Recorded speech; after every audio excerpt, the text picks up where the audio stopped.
we get a lot of questions asking us how you can properly wash your duo brush, and I'm going to show you that today. So it's not completely unlike how you would actually shampoo your own hair. The way I like to do it is ideally once a week-ish, maybe once every other week. You want to make sure that you're cleaning this because bacteria can start to develop on your brushes because it's touching your skin, it's getting wet, it's being open to moisture. So you want to make sure you clean it every so often to prevent yourself from breaking out from it. So how I like to wash is I love to use our actual wash and do about one pump. I love to do it basically, I will add one pump into my hand, and then I will get the brush wet on either side. And then I will whisk the brush around in my hand and get it really sudsy and soapy. It's like you're cleaning your hair exactly the same way.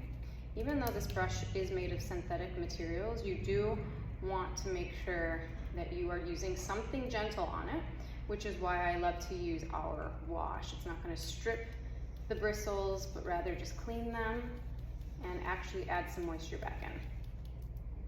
Then after that, you go ahead and you rinse. You want to make sure you get all the soap out. Really important that you get all the soap out. You don't want any residual soap left on the brush, which could potentially dry it out as it dries. So then after that, what you want to do is squeeze any excess water out, but not too hard. You want to be delicate with where the bristles attach to the actual stick. Get any excess out. You can even get a towel, like you would dry your own hair.